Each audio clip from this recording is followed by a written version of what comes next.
Welcome to the Charlie Paparelli Show. Today's guest is Todd Miechiels. He is the founder of stewardingstories.com. That's stewardingstories.com. Today's episode I've entitled, Your Story is a Gift from God. So why this topic now? Well, we all have a story. We tell bits and pieces of our life story all the time in just everyday conversations. But the most interesting story we can tell is our personal encounter with God.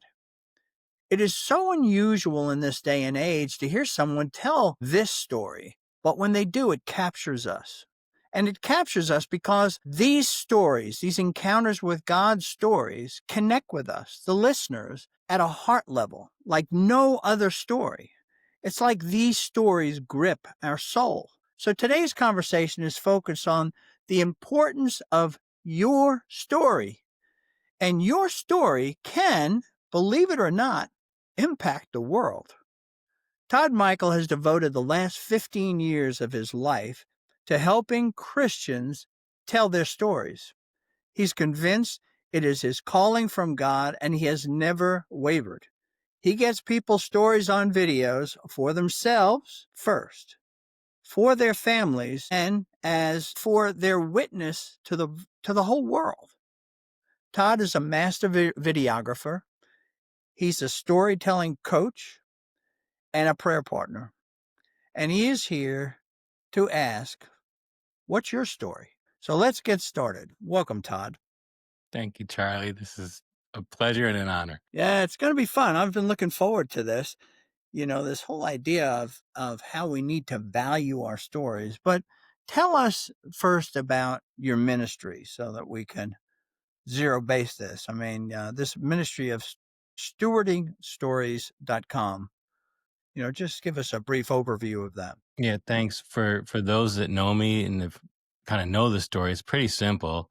I was in the marketplace, the internet marketing consultant back in 2005, and through a series of events, going to a lot of men's retreats, seeing a lot of freedom and healing as guys were sharing their story around tables, and then happened to go to a church that when you get baptized, they make you tell your story on video.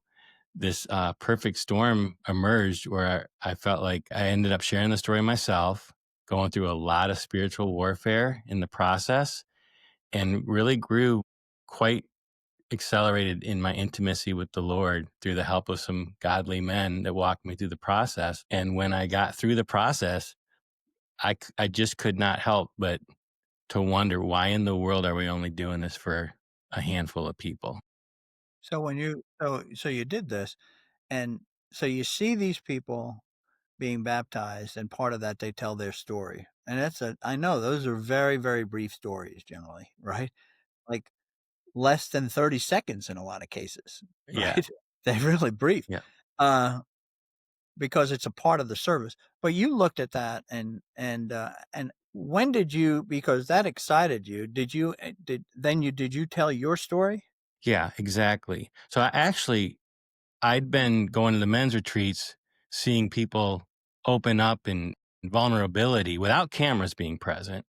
But I would watch the body language and the posture of the men that were telling their stories, but also the ones that were listening to their stories change as people were sharing their story. And I'd also been watching a lot of people get baptized at North Point, never in a million years thinking that's something I would do. But a particular pastor had challenged me. I ended up going through the process, and I had no idea it was going to be as transformative, as tough or as rewarding and So how transformative as it was. did were you a Christian at the time? Yeah, I gave my life to Christ in part thanks to the high tech prayer breakfast back in 2000. And I'd sat in the pews at Buckhead Church for about 3 or 4 years, really just consuming. And it wasn't until 2010 that a pastor had challenged me to take a step in my faith walk. And that led me to get baptized and thus share my own story, which I didn't want to do. Why did the pastor approach you? He I was, mean, you're already a Christian. Why do the assumption is you've already been baptized, you've been through it all. Well, There you are. Why did he approach you? so the pastor I have to give thanks to is Sean C. out in Athens. He's a North Point Strategic Church pastor. He'd actually came in and preached a sermon to the men that particular Sunday entitled, "If you want to be the man God wants you to be, you got to take a next step when God gives you a next step." So, Okay. like you'll often hear people say, "Man, the pastor was preaching just to me." His message was simple. Guys, I'm going to give you a chance to take a next step. There's three choices in your bulletin. You can accept Christ, you can join a small group, or you can get baptized. I'd already accepted Okay. Christ. I had three little kids at home. I didn't have time for a small group. So I said, I don't want to get baptized, but I do want to be the man God wants me to be. So I'm going to take a next step. That was great that he gave you a bullet list to choose from. Yep. One Okay, out of three. so then when he did that from the podium, right? And Yes. then you contacted him. Actually, what he did was he said, "Now, men, I want you to check a box and I want you to give it to someone to hold you accountable." I checked this box. I handed it to my wife. And the next day, she says, "Hey, I'm supposed to hold you accountable. Sign up for baptism." Was these one of those moments? I have these wife moments where you say, "I want you to hold me accountable," and it's something that they rejoice at. Hmm. Okay. Yeah. And also something where she said, "Yeah, you really do need to get baptized. You really need to do this." Yes. Yeah. Did she tell you that too? No, Kathy tells me that all the time. no, she was just, she loved me enough to hold me accountable. Okay, so Yeah. then she says, "Well, okay, so I'm telling you, what did you do then?" So then and I remember, Charlie, I remember the joy I felt after sitting in the pews for 4 years at someone giving me a chance to take a next step. So I remember this lightness and this gratitude leaving the service saying, man, I made a conscious decision to take a step to get baptized. And then when my wife held me accountable, Why were you excited? I don't understand.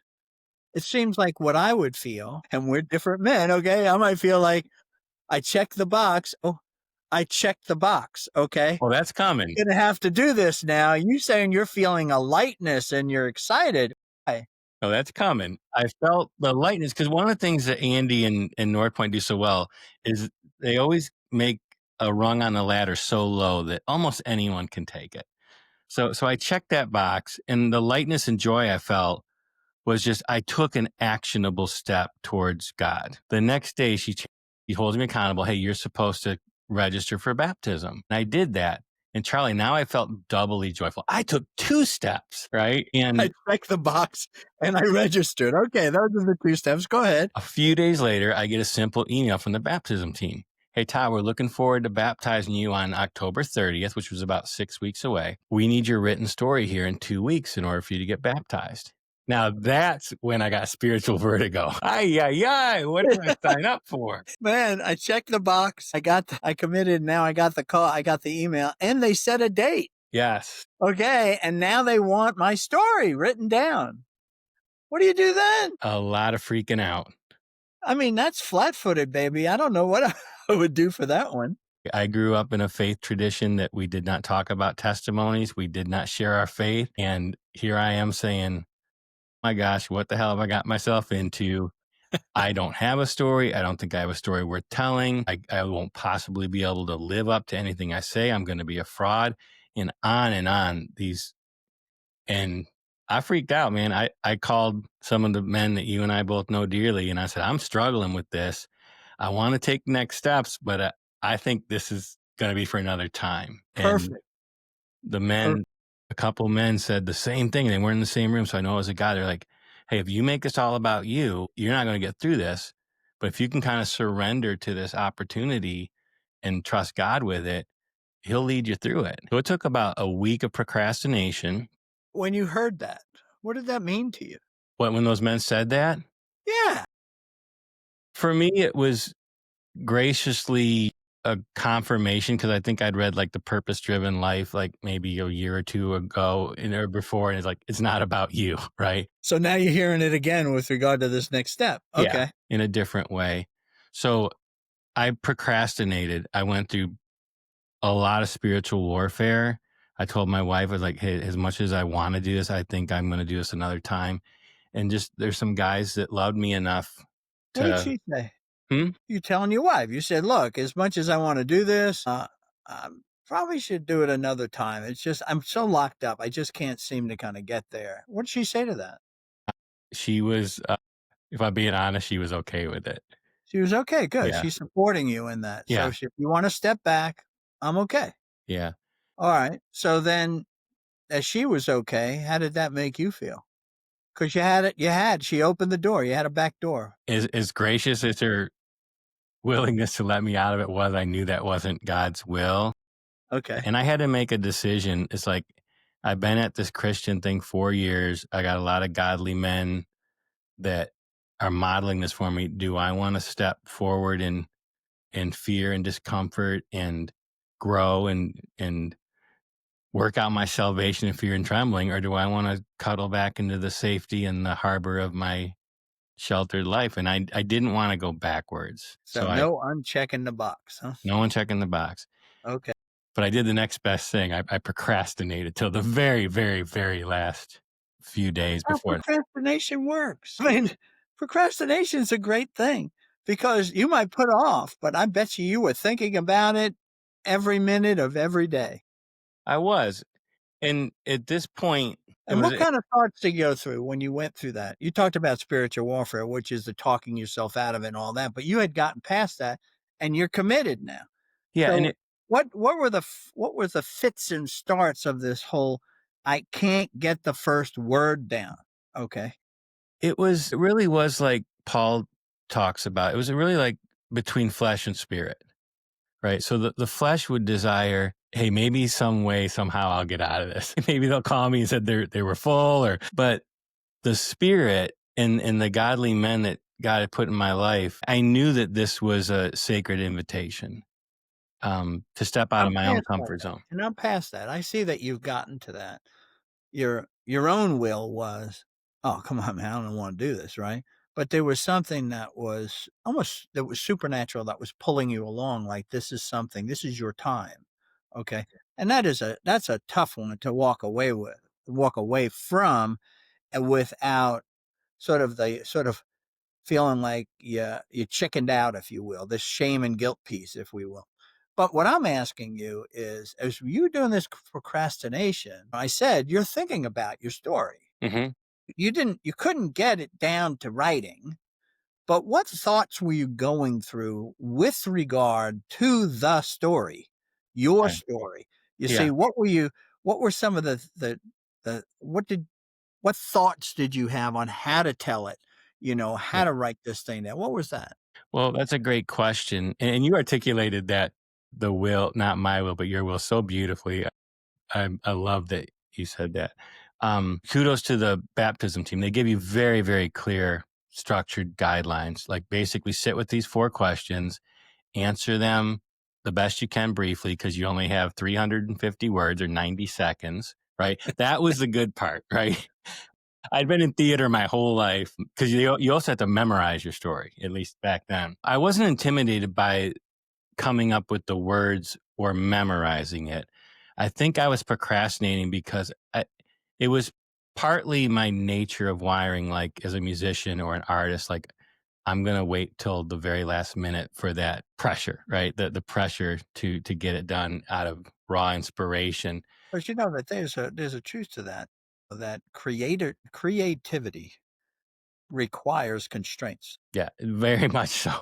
Right. And so you get it down and you're like, you got to send that email in the next hour. This email that you had 6 weeks to send, Yeah, now you have an hour, right? yeah, And we do that. So creativity starts spiking at that point when there is no out and you have to hit the due date. If you got to walk on that stage, yeah. you got to be prepared. It was like So what were the fits and starts of the story in those 4 questions that you so. gave? The week before, I think it was about a 2-week period. So I had to have the written story in, let's say 2 weeks after hearing from the baptism team. So the first week was really just me wrestling. Was I going to do it at all? And that was a lot of spiritual warfare. That's cool. Okay. Okay. Once Right. I made the decision, and I think I remember saying something probably verbally, probably on my knees, like, Lord, I'm going to do this, but the only way I can possibly do this is if you lead me through this. Right. So great. And it was pretty much that's how I remember it. So that's giving up on yourself to start the process. That's so cool. Okay, good. So I knew that I had a week, one calendar week, and I also knew that I had committed to going up to a friend's mountain house at the end of that week. So I basically said, I'm a songwriter, I'm written stuff. I said, I'm going to set apart, I wouldn't have used this language back then, but I'm going to set apart, sanctify some holy time in the mountains without the distractions of the world. And I remember one time Andy preached a sermon about like how we want to paint our own story with our paintbrush. And at the end of the sermon, he says, what if we were to turn the paintbrush around and hand it to God and say, God, would you paint the story for my life? And I remember that vividly. So I sat down with a legal pad, a pen, and a cup of coffee. And I ceremonially or ritually said, God, this pencil is yours, right?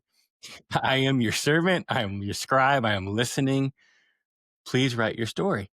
And it flowed out, brother. It flowed out, the ambivalence and the wrestling with the idea, much like maybe getting a flu shot for the first time or that colonoscopy for the first time. It was so much worse than the actual just doing it. It is that way. And I remember when I was asked to give my story, it was to this little lunch group. That was the first time. And I had a friend, Bill Leonard, he asked me, he says, I want you to do this. This is going to be good for you. Give you a story there. I didn't have any questions or anything. And he didn't give me any. And he said, you're really just trying to tell them sort of what happened, who you were before you came to Christ, why you came to Christ, how you did it, and what's it like now, kind of a thing. And I was like, oh, okay, I'll do that. And it was the same thing. I can't tell you how many times I was going to say, something came up. I can't be at that lunch. I can't do this thing, right? And I'm telling you, there's going to be like 8 people there. I mean, this isn't like I'm standing in front of a stadium, just like, and so nervous. And I finally kind of pulled it together, and I went from being this thinking I had to put everything I was ever ashamed of Mm. into the beginning part of this thing. Okay. So that people were convinced, one, first, they would really relate to me. And then secondly, they'd be convinced if anybody need Jesus, this guy did. So, and then I went through it and it was, I think the whole thing was 10 minutes. And I swear I must have put in hours and hours and hours trying to do this thing. And I was so nervous when I gave it. And I started it and it ended. And it was the first time I told my story, but I know what you're talking about. Here you are going away. You went away to get this story done without distraction, to be in just you and God all alone. 90 seconds. Okay. So then what happened? You get out, you came down from the mountaintop. God has written this out in stone for you. Yeah. Tell me what happened from there. Yeah. So I wrote the draft. It flowed out naturally. What I personally experienced, and a lot of the people I've walked with have testified to in their experience, is that cathartic process of sitting with God and letting Him remind you of those milestone moments or those truths that you may have forgotten is one of the most rewarding parts of the entire journey. For me personally, Stick to you personally. Okay. yeah, We're going to get to this that's other good. part. We'll be talking about everybody else, but first I want to hear this story. So I sent it in, and to God's credit, they just had like a few little tweaks, right? Right. Mostly for clarity or brevity or things like that. Yeah. Right. Right. And one thing I will say personally, right? For someone that had never told their story before, right? For me personally, it was a good on ramp to only have to tell a 90-second story, Yeah. right? And with Da Vinci or Jobs, saying simplicity is the art of creativity or innovation, there's a lot of stuff. I've heard you say, like, what's your elevator pitch, right? Yeah. Like that conciseness of it really says, hey, God, we got 90 seconds here. So like make every word count for your glory. So I submitted it. I got it back. I had 1 week from the time I got my draft approved to filming date, and they want you to memorize it. Okay. Yeah. Now, theatrical, my background in theater did not intimidate me. I've memorized long, long, long things of theater, but I hadn't been in front of a camera or memorized anything since high school. So my neighbors must have thought I was nuts because I took a piece of paper, I sat on my deck, and I pretended like my barbecue grill was the camera, right? And what I personally experienced, which I don't think the church was realizing they were doing this in their framework, is in the week prior, I'd spent quiet, reverent time listening to God and journaling, something I hadn't really done a whole lot of, right? Now I'm literally meditating on the love that the Father has for me through the story He's written in me out of my mouth in repetition. So it's almost like I'm lecto divina, or I'm meditating on God's truth for the first time orally. It's coming out of my mouth and it's hitting in my ears. So if I said in 2010 on camera during my story at the end, my name's Todd Michaels and Jesus Christ is my Lord and Savior, I'd never said those words out loud before that moment. So Okay. just a lot of equipping was taking place for me personally, anyways. So then, So I I'm sure that the barbecue came to Christ having heard your story. Okay. I bet. All right. So then what happened? So So when did you finally, like, how many times did you actually speak to the barbecue?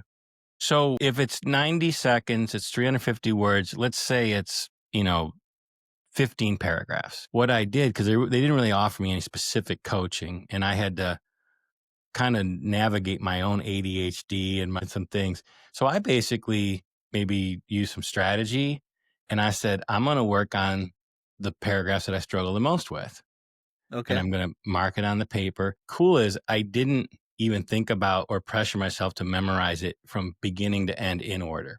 I didn't put that kind of stress on me.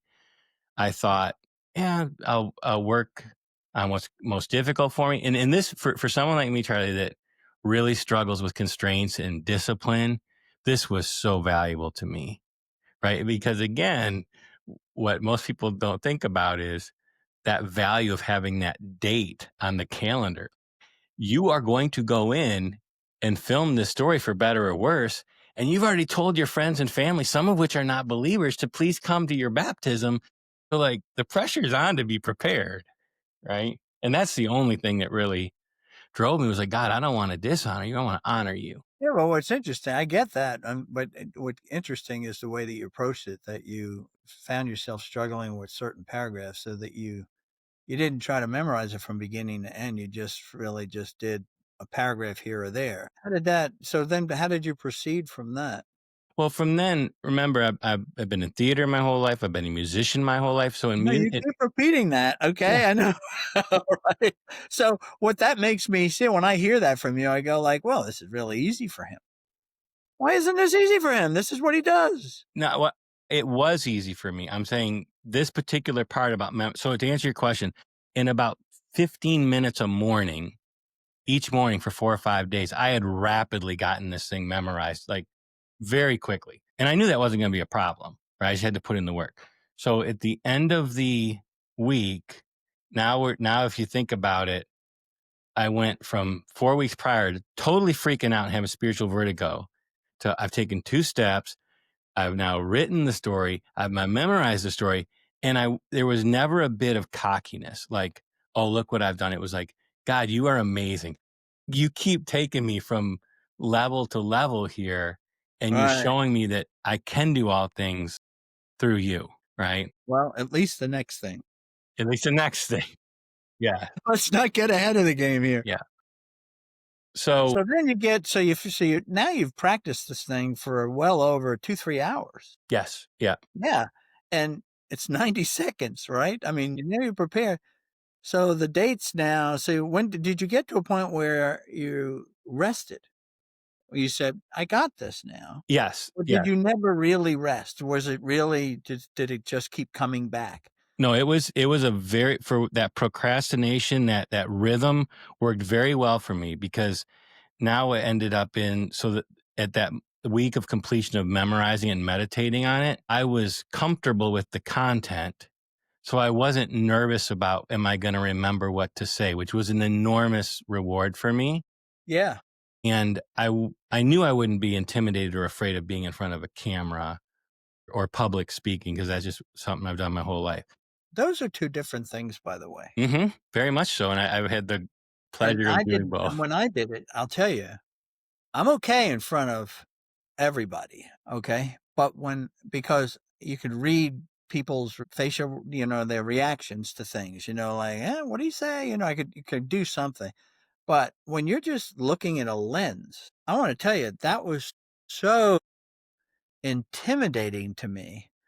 And it's funny, the first time I had to do it was for you, Mm. for Yeah. something that you did for me. And that was so hard for me, you know, to give the same message in front of 1,000 people. I could do that, but to give that message to a lens, to this day, I still look at um, newscasters. And it's such an artificial environment, right? They're sitting there behind a desk and trying to relate, to tell a story but to tell the news to, 4.3 million people who are watching. And all they see is this lens. Yeah. And I'm like, that is so weird, and how comfortable they make it seem like they're sitting with you. That's an incredible gift. So that's an intimidation factor that I think many of us have, but it sounds like you didn't have that. So you showed up at this appointment to have this thing video. And what happened then? Well, the way they do it's really fascinating. They have 4 or 5 people that are all going through the same process to all get their filming done on the same day for efficiency's sake. So you show up in like this Misery loves company. I you, love it. you show up in this waiting room, if you will. That's what it felt like. Are you here for your prostate exam? Yeah, me too, right? And there's 4 or 5 of us.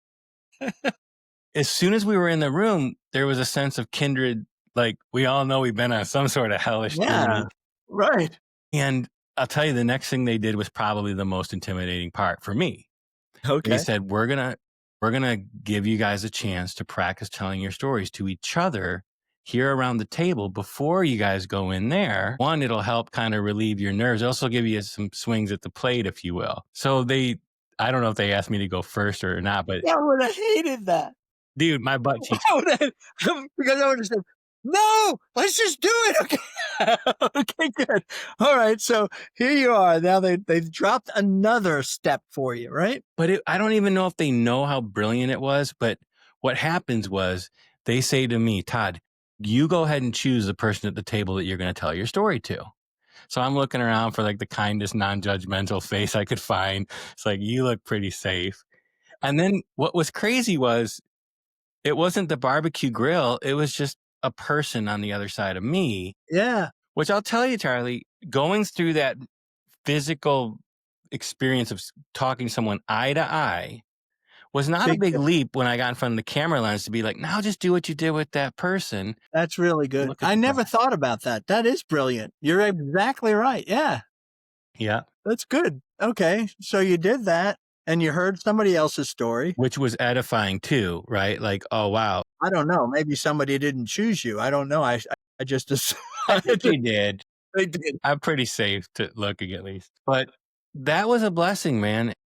It was a blessing to know I'm not alone going through this. And also, I guess what it's done is that's made its way into my practice. It No, gave no, me no, the no. it gave me the Well, chance to be empathetic okay, to the good. other. Well, tell me this. So then you walked in, then somebody walked in. Were you the first guy to go? I don't remember. Okay. Because what it is, the first one goes in and it's not you and they come out and you go, how was the prostate exam? Was it hard? Yeah. I mean, that's what you're doing. Yeah. So they come out and it's like, well, what happened? Right? Because you want to know, is it safe? Is it okay? I don't You know, remember if I was first or not, but I definitely remember they didn't bring the people back into the waiting room. they walked They out, yeah. stage left. Okay. Yeah, I got it. Okay. So you didn't have a chance to talk about prostate exam. You didn't know if they died in there. Nope, I did not know. Okay, good. Yeah. So you go in, what happens when they call you in? So I walk into a Sunday school classroom. It's completely darkened, and there's like a crew of 3 people. and the baptism coordinator's in there, and they got the fancy camera set up and the big lights and the scary chair, as I like to call it, where you sit and tell your story. And they were wonderful. They said basically like, "Hey, you're going to do great. We're going to give you as many takes as you need to do this, and we'll stitch the best stuff together." And that was Okay. really comforting to me because I'd already practiced my story non-linearly anyways, Oh, I right? got you. Which was Okay, a good. huge advantage. So if they said after I did the first one with some hiccups, they said, "Hey, would you mind telling us that part about college again?" Right? I was able to say, "Yeah, I practiced college inline and outline." So it's like we're a lot. We won't talk about other people till later if you want, but that's another brilliant thing that we can chalk up to the power of editing and the ability that we don't have to necessarily deliver things in a linear nature when we're delivering something like this on video. You don't have to be one take Todd. No, thank God. Okay. And that is a wonder about because we see things live on TV in a lot of Hmm. cases, but then there's a lot of things we think are live, but they're really taped. And they have been edited for sure. Hmm. Okay. But it's such a beautiful editing job. You don't even know. It sounds like these people are smooth as silk. I can never be that. That's great. I love that.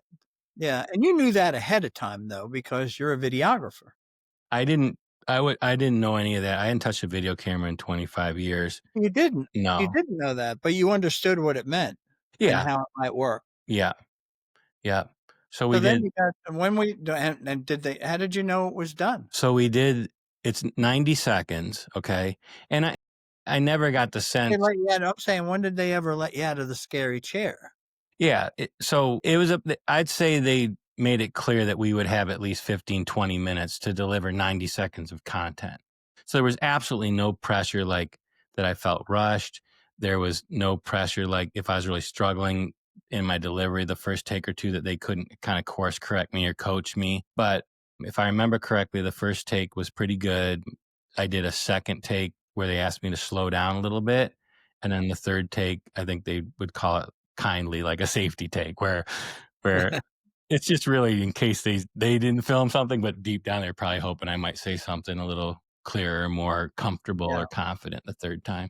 But the whole thing was like, I'd say from action to that's a wrap was probably about 11 or 12 minutes. okay, and then, they said, "Thank you, and see you on Sunday," or whenever they get see you in Exactly. 2 Sundays, right? Yep. Yeah, so you're gonna get baptized. So And you get baptized, you're not speaking at all. no, no, So that story so then you were done. or so I thought. Yeah. Really? Okay. So then what happened? Well, I left the studio or the Sunday school classroom with a big sigh of relief and gratitude.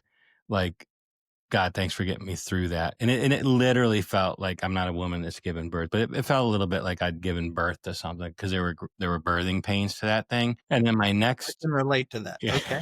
and then And my I next, think you've explained it pretty well. I think there were a lot of pains. Okay, go ahead. my next conscious thought was, okay, in 2 Sundays from now, I'm gonna be the person getting dunked in the tank up in the balcony, and my big mug's gonna be on those two big screens in front of 3,000 people. And I wasn't nervous about seeing myself on camera. I was more, I would say, awe-filled about where God had led me to that point and what this baptism, this surrender to public profession really meant to him as my heavenly father, and therefore what it would mean to me and hopefully my family and my friends. Weren't you worried about I need to fast for a number of days so that I look when I come out of the water, they don't see all my fat rolls, Nope, not at have all. any of that? Nope. I'm Didn't very pump great. iron every night, before you went to bed or anything? No. Nope.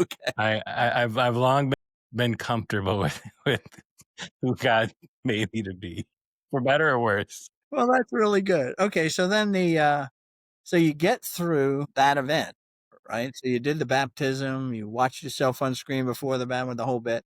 Then I guess what happens? What do they dry you off?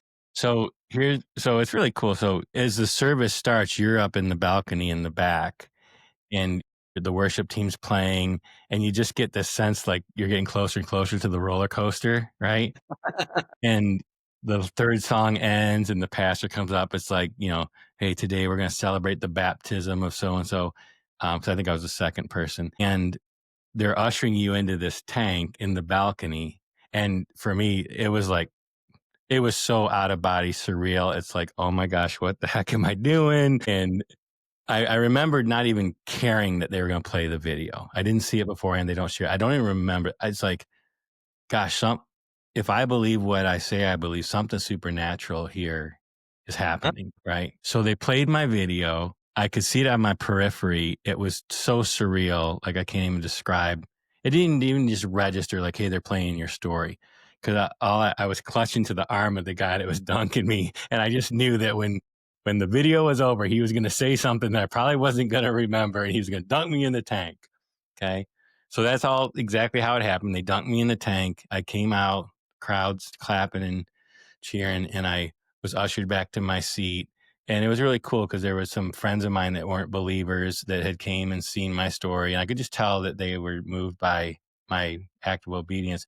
But then there were some brothers from like Solely Business that don't go to the church that had just shown up to come see me and support me, Solely and that was Business, special. by the way, Solely Business is one of those, men's retreats he was talking about, but go ahead. Yeah, yeah. So that. I would say that's the closing of that chapter. And And what was the result of that? You said you had all of these people mhm, were there for you, okay? The video was played, okay. What was the feedback you got from the people that knew you that were there? Or for the people that were strangers that, when you were walking out that day and they recognized you were the guy on the screen? What kind of feedback did you get? I think it was very sparse in words. Like, No kidding. yeah, How about that? because the people that were there that were with me weren't like the people that came out to me weren't the people that had been gone before me in my faith formation that were like, "Hey, Todd, I'm proud of you for," they weren't there. It was my I'm not family. talking about them. I'm talking about anybody that was there. Yeah. You're gonna get things that from your wife and says, "Did a really good job. I'm so proud of you for doing that." No. Okay? Okay, I got friends that they didn't know my whole story. They didn't see how it Mhm. all ended and where it kinda went to, okay? So they might have said, "Wow, I learned some things, from that video that was played. Yeah. That was crazy." Or you're walking out and just people say, "Oh, that was great. Thanks for doing that." You didn't get any of that, you're saying. No, I didn't. I wasn't widely known at the church. It's a big You church. don't need to be known. You just need to walk out. The people that are across the aisle say, "Oh, that was the guy that was on the screen." Yeah, I mean, there was some of that for sure, like the recognition part, right? And there was people that I'd known that know me that, high-fived me or said great job or things like that. But what's funny is in the frantic pace of a church service where, they play it for 2.5 minutes and then there's 52 other things that are happening. And then the chaos and commotion of trying to exit a mega church, there just wasn't a whole lot of time. Just think about that. Yeah. Think about all that you went through to, as you say, carry this baby, birth this baby. Finally, you got this baby in your arm. No feedback. Yeah. And it didn't That's bother me. crazy. Just quiet. It didn't bother me. You do anything in life, you're like, there's there was Ed Koch was the mayor of New York. This is probably, you never even remembers him because you're not old enough. But this is when I was in New York and I was up there. He was famous for going to New Yorkers on the street going, "How am I doing? How am I doing? How am I doing?" Yeah. Okay. Yeah. When we do something like that, we put in all that time and we give our story, you think you would expect something back. Silence to me always came across as the ultimate criticism. For me, it did not. Let me give you an example why it Yeah, didn't bother me. There's been many, many times growing up and in my adult life where I have been deeply moved by someone who wrote a song or played a song on stage at a coffee house or a venue where it would be completely possible for me to go up afterwards and tell them how much that moved me or appreciate, and there's something inside me that says, no, don't go do that. Right. You'll be wasting their time. They won't want to hear it. They may think you're puffing them up. And I'll also say, having sat in the balcony watching many, many baptism videos prior to that, there had been many that moved me, but I'm not sure that I'd had the courage or the intentionality to go up to that person and say, "Man, I just want to tell you how much your story meant to me." This was back then. I bet you do it all the time now. I do it more so because life is short. It is interesting that I have found as I have gotten older, and I'm quite a bit older than you, is I go out of my way to do that now for even something as simple as the way a front desk clerk interacted with me at a hotel. So we'll have this interaction, and I'll stop at the end before I leave and I'll say, "Thanks for that. And I just want to tell you, I can see you're going to be very successful in anything that you do. I mean, the way that you cared for me, what, and that's just, we don't get that kind of feedback. It is amazing that we just let things like that go by, and we might appreciate them as in our hearts if we walk away, like that was good. But people need to hear that. I really believe people need to hear it because all we hear is the inner voice of you're not good enough. Okay. And then the critical voices. Okay. That reinforce that you're not good enough. So when you are good enough, I mean, it's once in a while, but what the heck? It's a good thing to do. This is off the subject here a bit. Okay. But I think it's important for us to do that for others.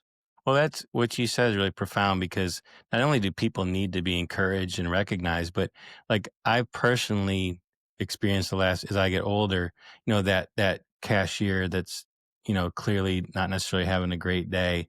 And I could say, man, I could say something to encourage her, to make her smile. And if I'm honest, like my natural fleshy tendency is like, nah, I don't want to think about her. I want to think about, all the Right. stuff I got to do today.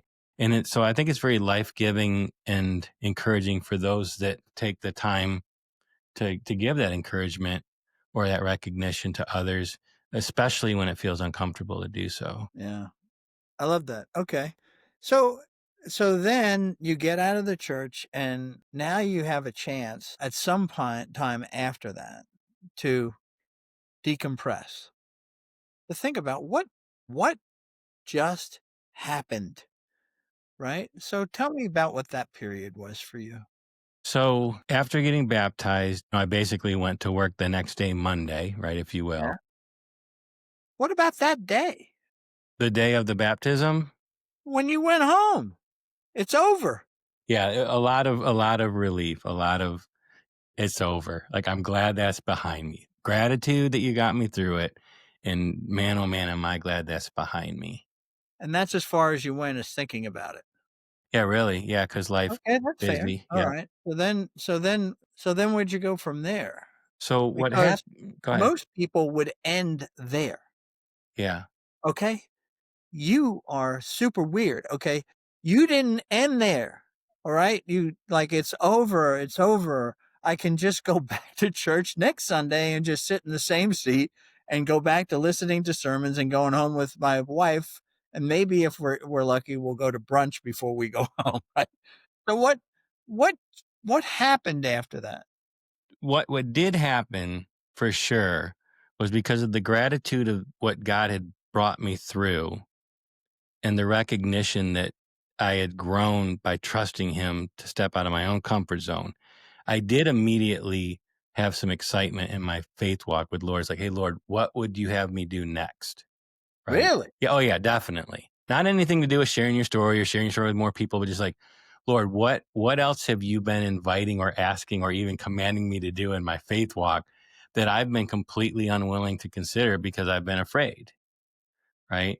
So, Wow. That sermon came back to you again. and over it does. I'll Man, never, yeah, that stuck to you like a tar baby. yeah, Okay. very So much so. there you go. All right. Now, what happened, like the catalyst for the last 15 years was it's kind of a funny story, but basically I'd done a lot of internet marketing, a lot of computer work. So my network was all business leaders. Some were Christian, some weren't Christian, but all in technology, all internet marketing. So on a typical day, my Chrome browser was open with all kinds of tabs, but LinkedIn was always open. Okay. Okay. Always on LinkedIn, always on LinkedIn. And about a month had gone by, and the FedEx guy rings my doorbell. Here's a package. I'm like, what the heck's this? It's an envelope, and inside, just tell you how old this was. There's a DVD and a postcard from the baptism team that says, "Hey, here's your story. It was great serving you. Like, have a great life kind of a thing. Yeah. And I literally looked at the DVD in the note, thought about it for 2 seconds. Do I even want to watch this? And the answer was, hell no, I do not want to watch this. It was the same ambivalence and fear that resisted me wanting to tell my story in the first place was now surfacing again. So I immediately opened up my desk drawer, put the DVD in, and shut it. That was that. Okay. What happened next was just supernatural. My eyes immediately fall to LinkedIn. I'm trying to go right back to work. Every picture of every Christian I knew all of a sudden looked very different to me. Every person I saw, many of which you know, I said, oh my gosh, I just realized unless these people happen to go to a church that offers this kind of invitation or challenge, they may never get invited or challenged in this way to do what I just experienced. And then the second horrifying thought hit me. Every one of these people will go to their graves having taken their story with them. And that just blew my mind. It kind of broke my heart because like the question was like, that's a tragedy. It's a stupid and it's a tragedy. And that's about as much as I thought about that. I said, well, that kind of sucks. But that's really cool. I just think that, I would have opened my drawer, put that DVD in with the postcard and closed my drawer and then went to work. It's interesting that, like you said, it was supernatural because that is a thought I have never heard anybody else in my life express. That, look at these people. These are people I know that know Jesus and they have a story and they'll never get unless they're in this particular church. And even if they are in the particular church, they're not going to maybe take advantage of it. How do wow, that's sad if they go to their graves without having told that story. And because look at what it's done for me to go through that process to tell that story. It's been enlightening for you. How was it? How did it change you? Because we left it off with, it's over. But how Yeah. did it change you? One way is for you to say, I had this supernatural experience. What else happened? I've thought about it a lot as I look back on it, and I can confidently say I went from scared to prepared, which Hmm. was is a huge transformation. I went from private to public. I Yeah. went from not knowing my story or even thinking I had a story to not only knowing it, but being able to articulate it with reverence. And these are just some of the benefits. To articulate it. You had me going good. Okay. From scared to prepared. Private to public. From private to public, and I remember that transition was huge for me. And then you did this reverence thing. Tell me what happened? From not thinking that I had a story worth telling to Yes. be able to articulate it with reverence What does or that mean? with with I don't know. I don't ever say anything with reverence, I don't think. What is reverent? I don't know what that means. that's a good question. Reverence, What do you mean? Say it a different way. devotion, with great love and devotion. Like I want to tell you my story with in a way that honors God. There you go. Okay. So this is me telling that's a different thing. Yes. I go from private, so scared to prepared, private to public. And then from what was the first piece? Scared to prepared, private to public, not knowing or thinking I had a story worth telling, to not only knowing it but being able to tell it. But tell it in a way that I know it's from God. Yeah, I mean, and so how did that affect you then? It affected me deeply because what it opened the door to me was new levels of intimacy with the person of God or the Trinity. Really? Oh, absolutely. Tell me, Absolutely. talk, What I learned was you can't know your story without knowing God. And just knowing about God doesn't help you tell whoa, your whoa, story. whoa, whoa, wait. Okay.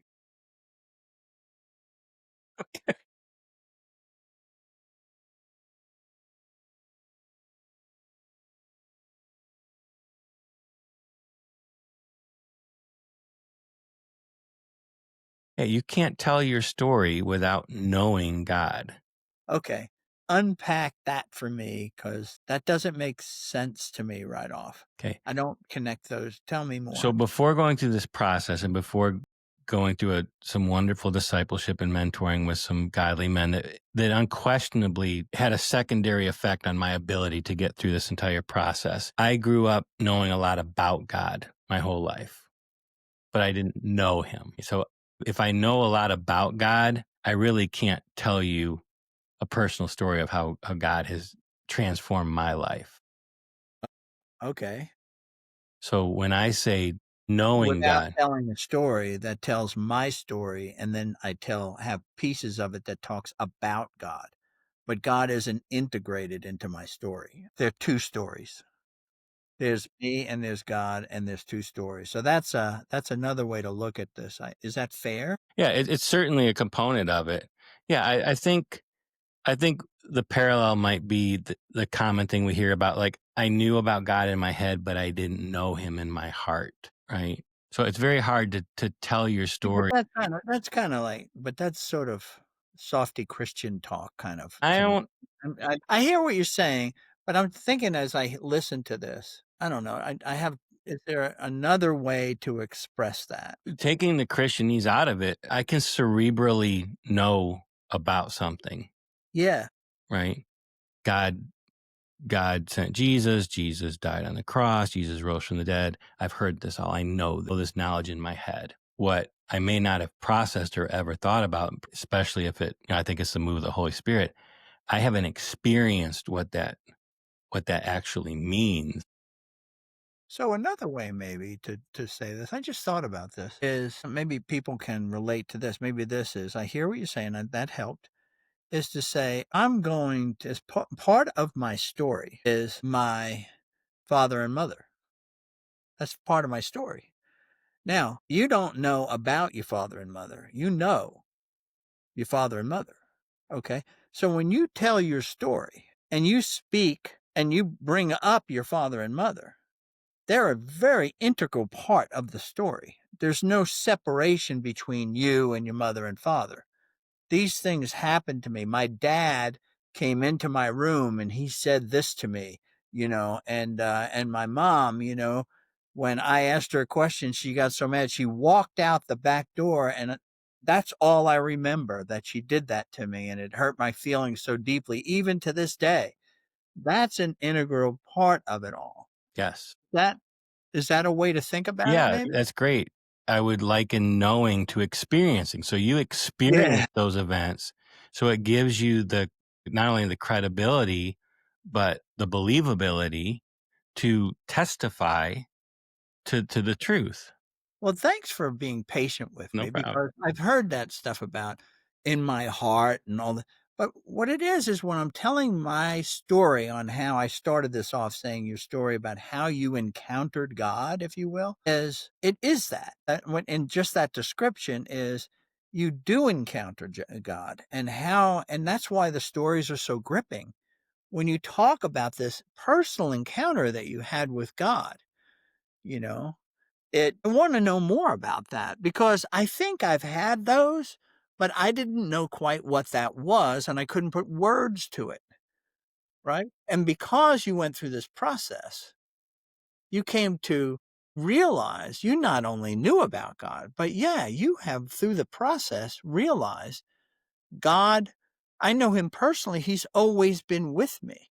That's breakthrough stuff. Yeah.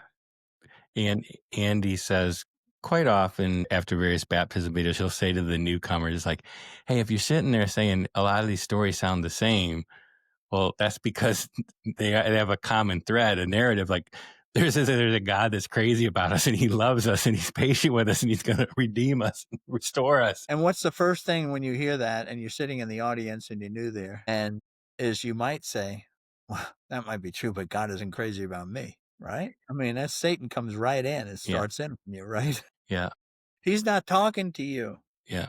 But He's that's talking to somebody else, but the this is power really of it. cool. So this was an experience you had. I don't wanna lose this Yeah, thread that we have right now. yeah. So it changed you in that you realized, "I now know God because of this process." I, I knew him more deeply. I could trust him more deeply because he got me through the process. Yeah. You didn't know him more deeply, you know him more deeply now. Yeah, present Present tense. tense, right? Present tense, yeah, Yeah. and because of that, I think for me personally, there was an element of a depth in being able to communicate the story because I'd go figure, actually experienced God through the journey of preparing and offering my story to Him as a sacrifice of thanksgiving. And that was cool. That was, like, unbelievable. And see, right now, it lights you up just now, just kinda saying those things, okay? And then you get this supernatural moment by after you slam the door on the DVD, and you're looking at all these friends that you know that are Christians and actually have your heart broken. Where do you go from there? That says, "What about them?" That's the question. What about them? Well, in my My story's in a drawer. I'm done, okay, but what about them? Alright? so in Will they my ever feel what I feel right now? Will they experience what I experience with God? those were all questions that were going through my head, Yeah. and to what you said a few minutes ago, in my selfishness, I went back to work. I thought those thoughts, it broke my heart, and I said, "That sucks," and I went back to work, okay? That sucks for them. There you go. Well, it sucks for them, but you know who I was really broken for was all the people that loved them that may be wondering why. I knew you were a Christian, but I never knew why you were a Christian, Yeah. and Or I what it meant. what it meant. And I Yeah. started to think, I was 36 at the time, but some of the friends that we share, they were up there in age. I'm like, this person's grandkids will never know this guy's story, and that really, really, really sucks. Right? Their spouse may never heard their story. You said that public speaking wasn't that scary for you. Looking into a camera was more scary. I think for a lot of people, they're being honest. Telling their story to their spouse might be the most terrifying part of all for some people. Absolutely. I Yeah. mean, the hardest people to talk to, personally are your family because they have you baked, put in a box, and on a shelf. You're done. They don't wanna hear anything different than what they've already labeled, okay? And to then come out God, that's so hard. That is so hard. That is so hard. So you're so true. So you did say, but you did get to where you just moved on. You moved on with your day even after having that supernatural encounter and asking yourself those questions. How did you ever get to this where, it now wouldn't leave you? It sort of came back again. Yeah. So eh, I largely forgot about it, but then pretty much every time I was on LinkedIn and I'd go to a retreat or I'd meet some folks at high tech prayer breakfast, I'm like, two things would immediately stick out every time I was on LinkedIn, which is pretty much every day. Dude, all these people are going to go to their graves without ever having told their story. That was the first one, and that sucks.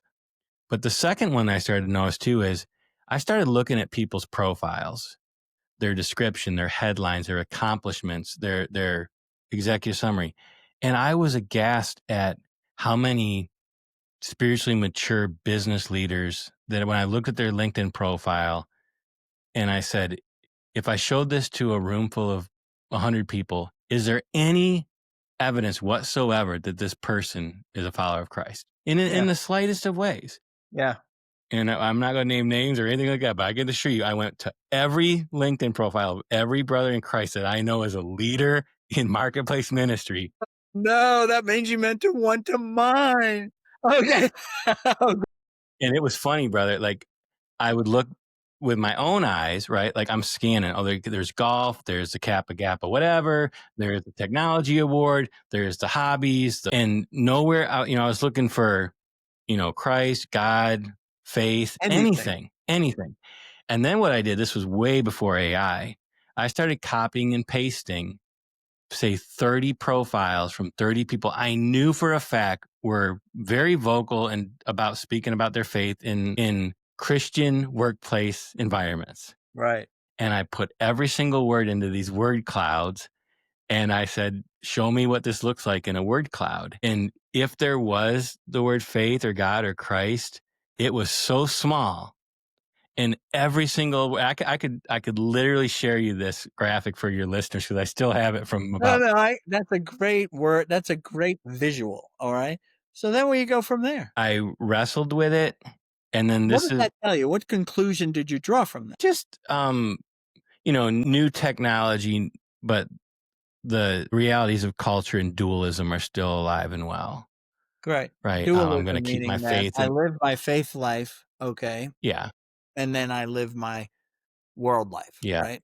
Okay, good. So yeah. go ahead. And So they're all alive and well. That's how that's yeah. So all this while, I'm continuing to go to these men's retreats and these marketplace ministry functions, right? And I'd say over slowly but steadily, the burden that nobody was asking these questions that I was, and nobody was inviting these people to have the chance to share their story was far greater than what God might ask of me if I were to try and do it. So the first thing I did was try and delegate it. I went back to my church and I said, "Hey, you guys don't know me. I got baptized like 2 months ago. It was awesome." I said, "I got to tell you, man, I remember this vividly. I think we're sitting on a neutron bomb of both discipleship and evangelism. And I'm just asking, I sit in the balcony up there with, frankly, a number of godly men and women that are not only further along in their faith, but frankly, they have much bigger platforms than I do. Is there any reason why we couldn't give them the same opportunity that y'all gave me?" And without pausing, this particular pastor said, "That's a great idea, but that's not our mission." And I didn't question it. Like I was just, you and did. I think I remember leaving that because I went to go see him personally. I think I remember having a piece about that. Like, hey, God, I spoke up. I did what I was supposed to. I spoke up. Okay. And it wasn't much longer, maybe like a couple days later.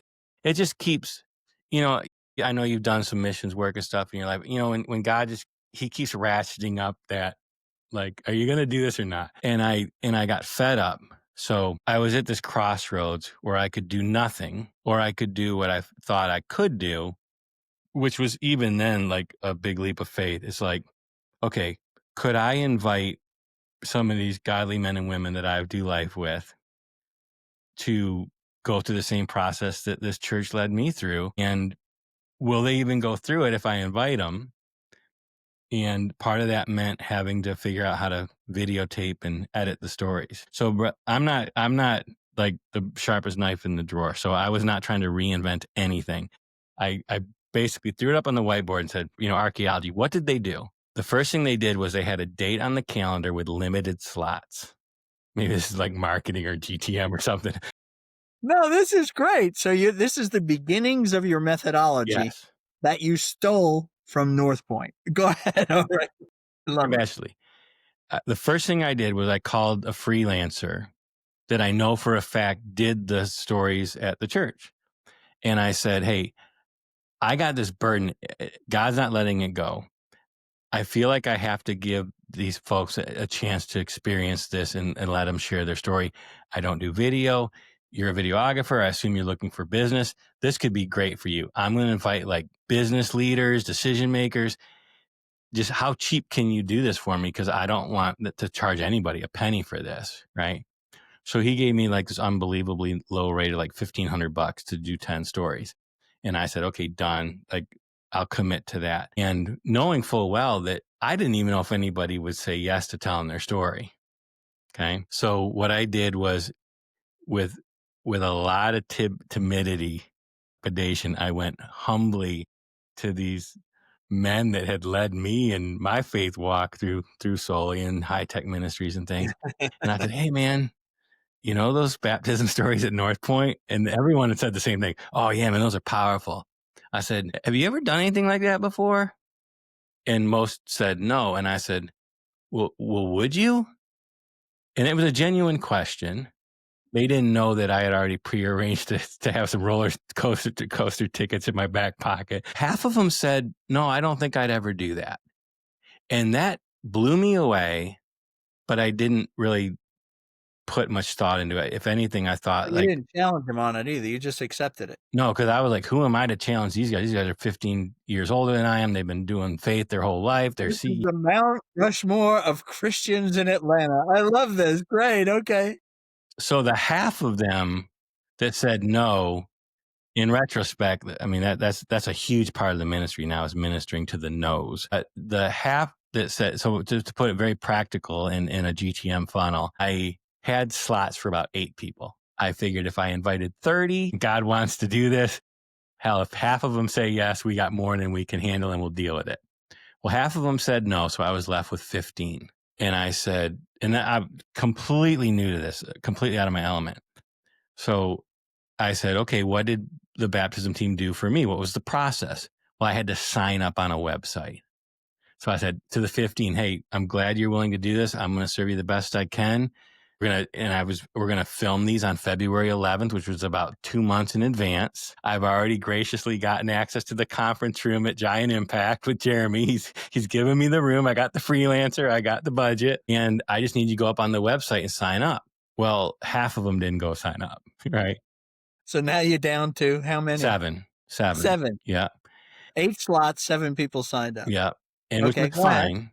And what was incredible was, I never felt any pressure to perform or sell an idea or scale. I was just being obedient. What I learned then, and what has been very, very true for 15 years, is if someone intentionally makes the decision to sign up, there's probably a 95% chance they make it through the process, Well, good, right? okay. Meanwhile, you'll have many people that will say, yes, I'll do it, or I'll do it So someday. And North they Point don't. had that North Point understood that, and then you learned it. It was a reinforcement. Yeah. Okay, so 7 sign up. Yep. 7 signed up. I wasn't fancy with it. I gave them the same guidelines, the same, the only thing I might have said was like, we're not going to talk about your church, just, talk about your faith story. And I walk them through the Gave them the process. same 4 questions. Same 4 questions, same Yeah, length, same okay. process. And when the 7 showed up on the filming day, and I now was the person hosting in the waiting room, right? I was the hospitality person. I was the person talking them off the ledge. And also I was the person, out of compassion or maybe personal experience, that I was able to say to these folks, hey, I know you're probably going through some spiritual warfare. And if you are and you're feeling weird about it, like, talk to me. Like, I've just been through this, like, right? Talk to somebody that you trust. And so they all went through their own personal journeys of it. But Charlie, when the day arrived and I had seen God, Well, first of all, did the 7 show up? but they all showed up prepared Good, okay. with reverence, right? And they took it seriously, Yeah. right? They'd prepared, they'd written their stories, they'd memorized their stories. They'd been encouraged to share their stories with a couple trusted friends, telling them, hey, I'm filming my story, in 2 weeks. Just ministering to them and serving them in such a way that Well, they're all there. You're supposed to say that, you say, "Hey, here's how we're gonna get ready for this filming is you're gonna tell your stories to each other. exactly, Pick somebody." exactly, And you did that, just exactly. like they did to Yes, you. yes. Okay. We brought them in like golf foursomes. So we had like a morning tea time and an early afternoon tea time. So I had 4 in the morning, 3 in the afternoon. Okay. So they did that, They did that. and then We filmed their stories. one at a time, you brought them in, Yeah, one at a time we brought them in. you filmed the story. Yeah, I did a few different things that the church hadn't done. So there was a little bit of innovation or improvisation. I invited the people that were sharing around the table to come in together with the first person so that they could get a little bit acclimated to the room.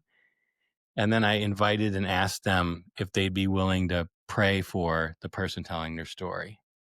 And that was nothing that I had pre-planned. It's just something that seemed obvious, and it's been a big part of the ministry. So thinking back, instead of them staying in the green room, so to speak, right? And then having somebody to come into the filming, okay, and then leave stage left, right? You brought them in and let them watch the other person do it. No, at the beginning, what I I'm did sorry I got distracted there, what okay? I did was it's kind of that I had 4 people. I had them prepare and tell each other's. I was honest with them. I said, I'm going to guess that one of you is probably a little bit more prepared than the other 3. So it only makes sense that those of you that might need a little more preparation time, let's let the most prepared go in first, Okay, good. right? But what I was saying was I did intentionally invite them all to come in at the beginning just to pray up the person that was sharing their story. So And then they would leave. then they'd leave, go back to the green room, right? The waiting room for more preparation. But to me, it was very important that they got a sense of the worship and the reverence again that was taking place. This was not just about shooting a video. This was about coming in and offering your story to the Lord that I happened to like be that. on I camera. like that. That's a really nice step because then those people, I'm gonna remember when I tell my story. When I'm gonna remember when I see that video, how those people prayed over me, so we did it together that day, and they could name the other 3 people that showed up for that tea time, Absolutely. right? That's brilliant. That was really good. The other thing that I made a decision to do was rather than exit them out at the exit, I remembered because I'd experienced it recently myself. Hey, this wasn't as scary as you thought it was going to be, is it? You didn't die doing this, did you? And Yeah. they'd be like, no. I was like, would you do me a huge favor? Would you go back into the waiting room and tell them what you just experienced and tell them not to worry about it? And so I literally said, I need that first person to go back into the waiting room and say, hey, the flu shot's not that bad. You'll get through it. In fact, it's strangely like enjoyable. That was huge. Did they stay around for all 4? Yes. So they always came in and did that prayer time. It wasn't like the prayer group became less and less and less until there was no one left. You follow No. me? Yeah. They came They as all stayed around. a That's golf good. foursome, right? There was a So then real at the end of that, so then how did it did this the threesome that showed up for the afternoon, that went same thing. without a hitch? Yeah. Same Same thing. thing. Okay. So now everybody's gone and it's you and the videographer. Hmm. Tell me about what that conversation was or what you were thinking and about that experience that you just had that you led those people through. Oh yeah, the video. I knew for the moment I set up to film that day, and the moment that we wrapped, that the depth and the richness of what this type of ministry could be was more than I had imagined it could be. I was just blown away. I said, what I remember thinking was, "Gosh, we can give this opportunity to people," and the act of giving them this opportunity is one of the greatest gifts of love and feet washing that we could ever give.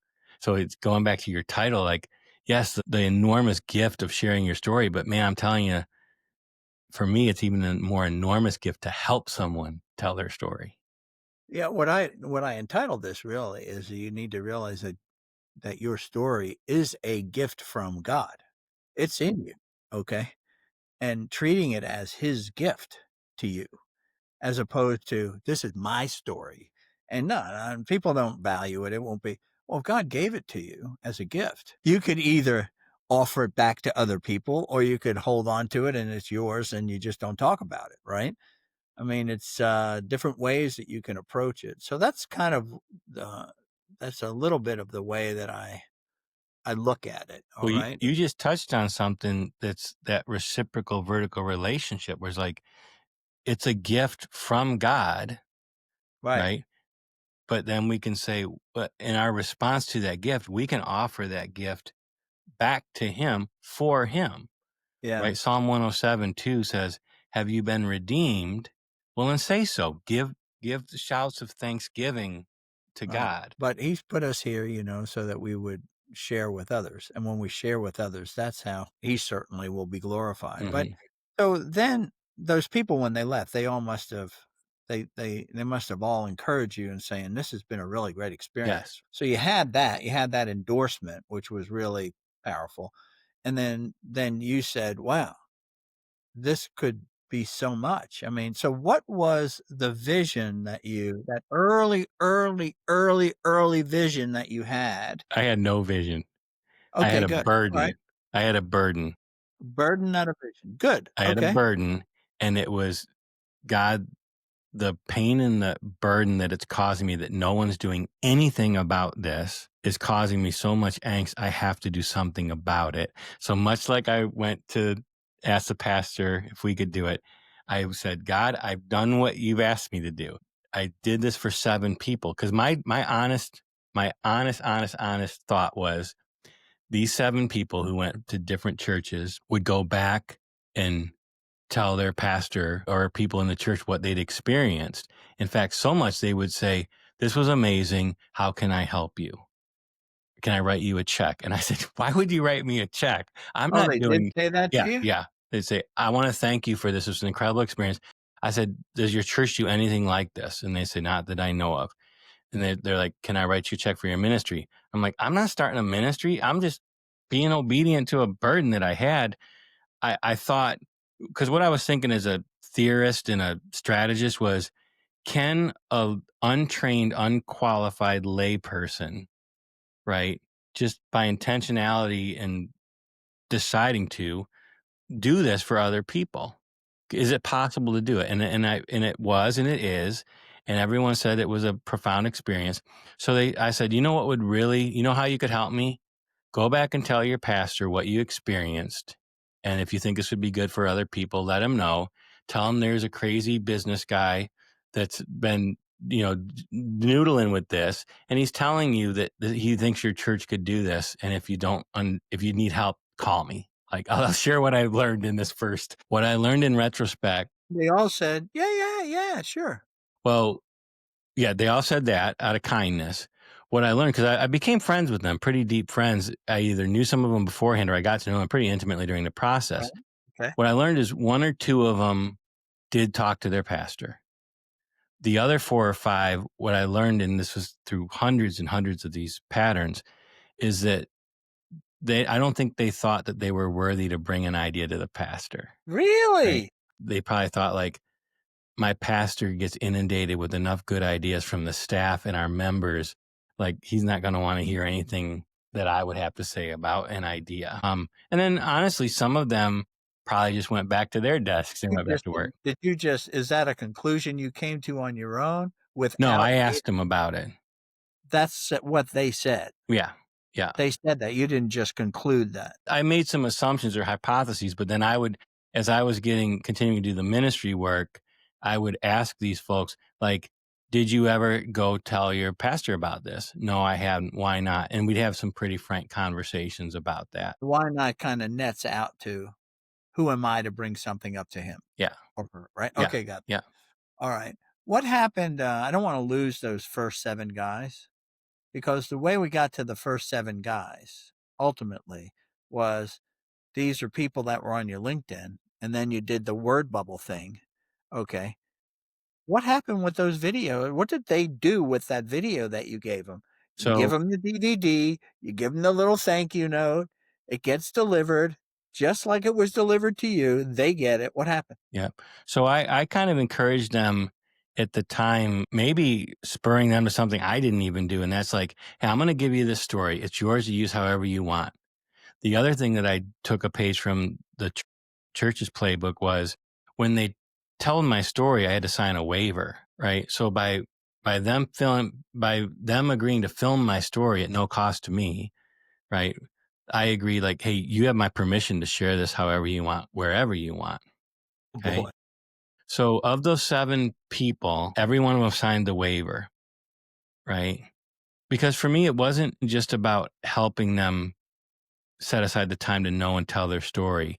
Remember, I was an internet marketer at the time. So it was like, what would happen if out of the freshness and the gratitude in which we offered our stories, we were able to actually make it available to God and say, hey, God, how could you use this story? What did you do? Well, I gave them their story. I put it on the 315 Project website, which is just really a place that they could send people to, This right? was the name of the ministry before. It Yeah, was called 315, 3:15, okay, which is when we're gonna go down that road, right. but it's a Bible verse. It says, "Be ready to share your story whenever," right? Yeah. It's it's in First Peter, isn't it? Yeah. First Peter 3:15. Yeah. So you created a website, Yeah. Just a place to okay, put and them. then you started putting them on there so that anybody could view them, Yeah, right? but not to publish them, just to make them available if they wanted to share them. Okay, so that was a place for them to then so it was easy for them to share it by just copying the Yeah, URL and then send it to anybody. and I left out Well, this what happened? well, I left out this huge part of this. Yeah, yeah, go ahead. So I remember somewhere before I started inviting people to tell their story, but after I'd put the DVD in the drawer, I didn't look at it. I went back to the LinkedIn. I told you that I looked at everybody and said, "Man, there's no evidence that they were Christian." And Exactly. I was That's what I convicted. wanted to tie back to, Yeah, yeah. I was convicted. So I asked a couple godly businessmen, I said, hey, what would be a way or two that I could leverage this story in my LinkedIn profile, my story, without coming off like a Jesus freak, right? And so being an internet marketer, it was very logical. I looked at my LinkedIn profile. They let you put 3 links, your website, your blog, and I said, I hit the little pencil button and I said, I wonder if I could just put a link in there to my story. Nothing Yeah, about like Jesus is my savior, but yeah, just right. if you see my picture and you know me or know a little bit something about me and you're curious and you want to choose permission based marketing at its finest to click a link that innocuously says my story, I wonder if I could just put that link out there and link it to the video. And so I did that. So I challenged one of the You did that for your for story. my story. Correct. Okay, good. So a couple months later, I'm inviting people to tell their story. They're telling it, and I'm saying, "Hey, I want to invite you and challenge you in the way that I invited and challenge you to tell your story. You have the opportunity through the tools of the age in this awesome platform, LinkedIn. If you want to, you could put a link to your story on your about page of your Tell me website. about the 7. Excuse me? Tell me about the 7, not people later. I Right. wanna I'm know telling you about about the 7. you're talking about the Yeah. 7. Okay, good. Alright, Yeah. good. So I thought we jumped ahead. I don't wanna jump ahead. I wanna so know about the 7, yeah. So one of the original 7 is Rob Consoli. I don't know if you know Rob or not. He's an Atlanta businessman. He he didn't have to give it a second thought. He's like, Todd, you've given me an idea how I could leverage or steward my story. I'll go ahead and put a link on my LinkedIn profile to my Good. story. Okay. Okay.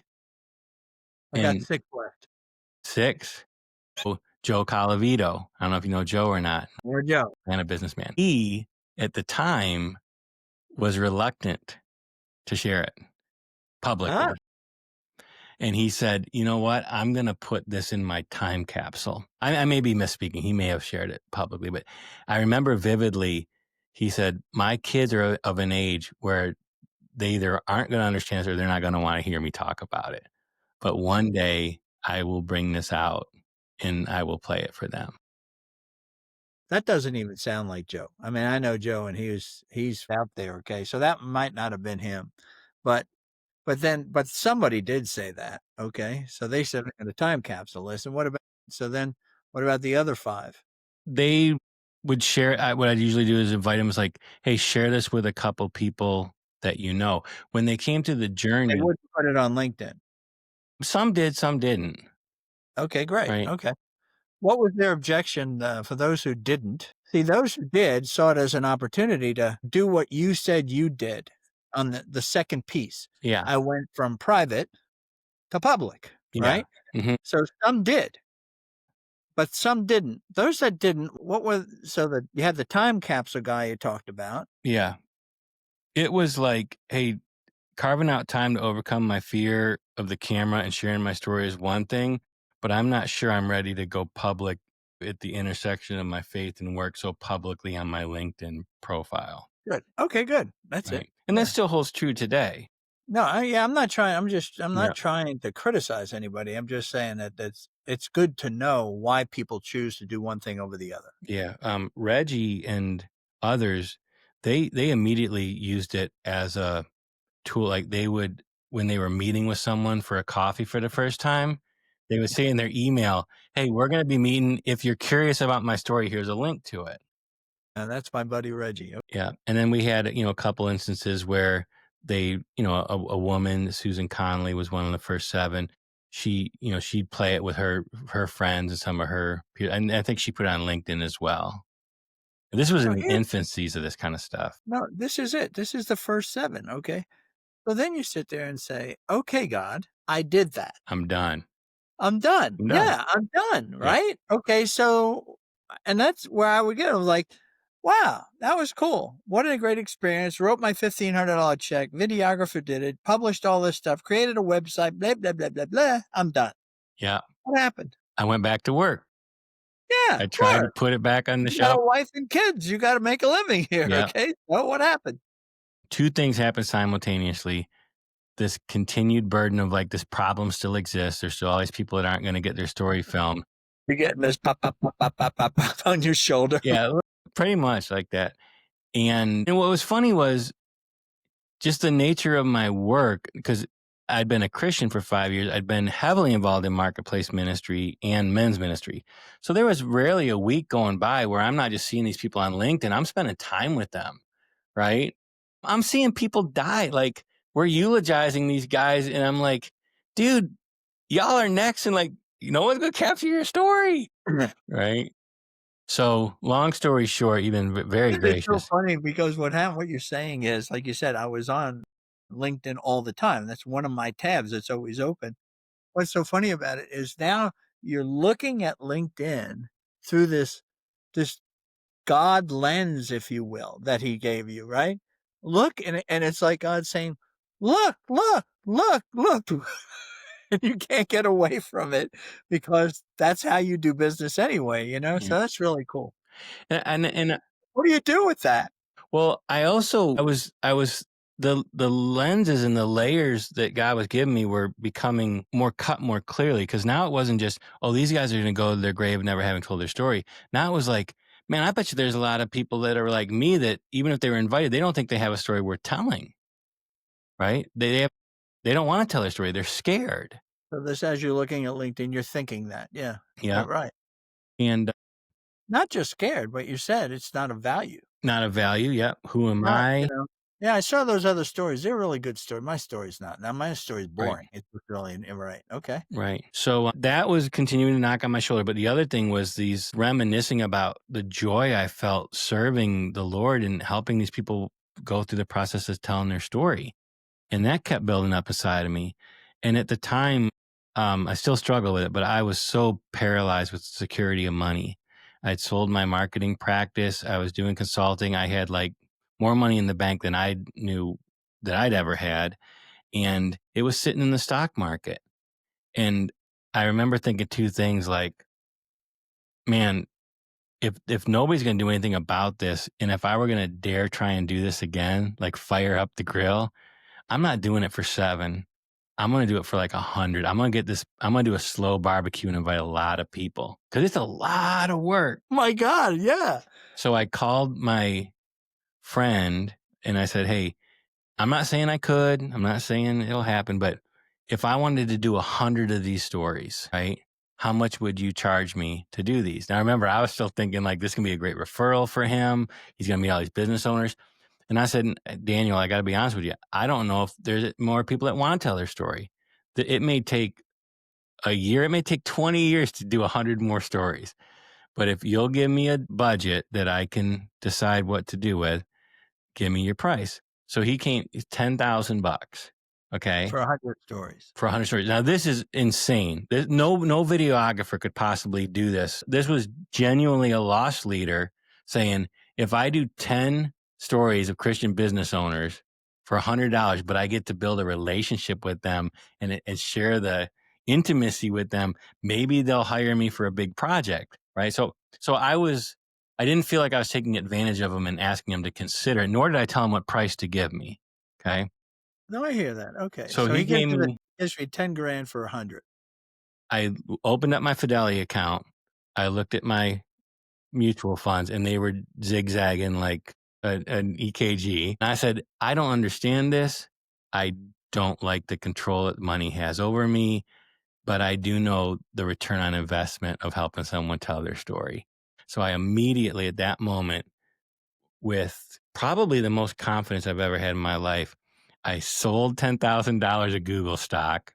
I deposited it into a savings account at Ameris Bank. And I said, that is the $10,000 of seed money to cover the cost of telling these stories. And I remember this vividly. The same desk I'm sitting there on LinkedIn. I rolled my chair back. I crossed my arms. I leaned back. I said, God, it's your turn. I'm doing everything that I think you're asking me to do. And that's about where you and I intersected. I went back to the 7. I said, who do you know, or who's God putting on your heart that we should invite to tell their story? Campbell was instrumental with through the Solely Business Network. There were some folks through High Tech Ministries that were instrumental. So we Yeah. went to the work of inviting people to consider sharing their story. Right. And it wasn't hypothetical.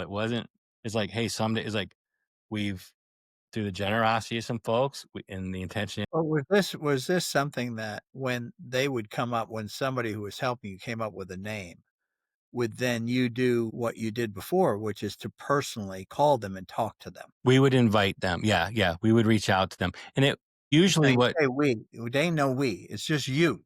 no, it So was did me because there was other people besides me, not organizationally, but by this point, whether it's the videographers or some of those first 7 I served, like Rob Console, for example, okay? He was one of the first 7. I shared with him my burden and my heart to do this for more people. I said, "Rob, you know a lot of these guys at Solely better than I do, and frankly, you probably have more cred with them than I do. yeah, Who's on your heart to invite?"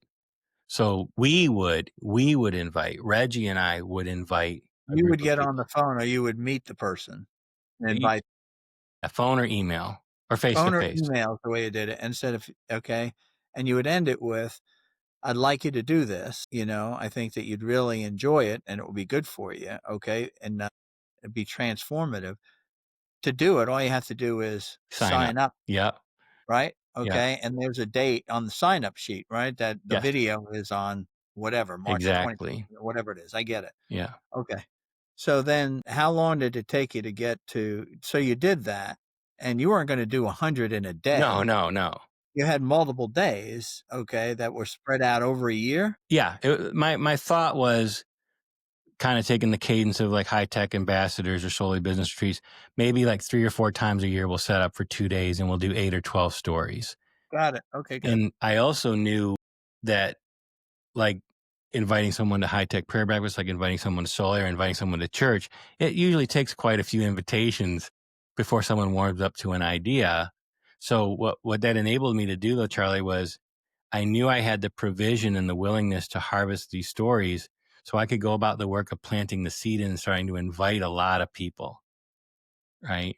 And they could think about it and they could wrestle with it, and it would be very, very And what you've done here is you've gone beyond your you used your network to help you with the invite. So you recruited, in effect, people, like you said, who had cred with these people that they knew would work with. Good. So because you ran out of network pretty quick.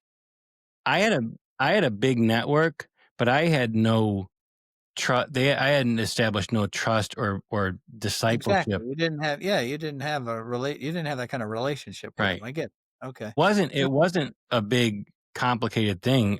'Cause for what you just said, I literally went to a couple guys in solely business and a couple guys in high tech ministries, and those tribes overlap, as you know. And I'm like, man, I didn't even tell them we were doing 100. I said, we're going to do this again. Let's invite some folks to do it. And that's where it was funny. Like Reggie did it exactly like you said, right? He picked some people, said, I'd like you to do this. I think this would be good for you. I'm inviting you to do it. If you want to do it, sign up. I was far more trepidation. I'm like, if this is something that you're interested or willing to do, I'd like to invite you to sign up. And what I was really most at peace with was just intentionally disrupting that person to say, hey, this is something, maybe just pray about it. Right? Maybe this is something, if you're hesitant to right. do it, maybe just spend some time talking with the guys you do life with as to why you're hesitant to do it. And that was, but How did these invites work? Because the first time you did it, 30 became when you said sign up, 30 became no, when you first asked them, would you do it? Not to sign up, just would you do it?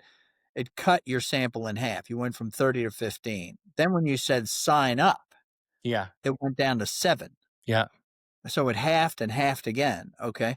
Did you experience those same numbers on this next round? Yeah, more or less. But we weren't looking for volume, we weren't looking for scale, we were looking for the opposite of it. We wanted to invite people that were coming in for the right reasons, for the right motives, you know. And so what we basically did was we leveraged 2 marketing principles. We used urgency with the deadline date and scarcity. So what I would usually do with Reggie or others is I would say, "Hey, this is funded. We have slots for 8. Pray about 16, 24 people that you are thinking about inviting." We send an email out and say, we're going to do this for 12 people, right? There's a sign up sheet. And if you want one of these slots, sign up for it. And we get historically, this has proven true over the years. We get a couple that very enthusiastically sign up very quickly because just they feel the tug of the spirit. And then we have some that we were really praying, like, gosh, I hope this person comes through this process. And we don't hear even back to the email. Like they don't even reply to the email. And that creates some opportunities for some spiritual conversations that have been very fruitful.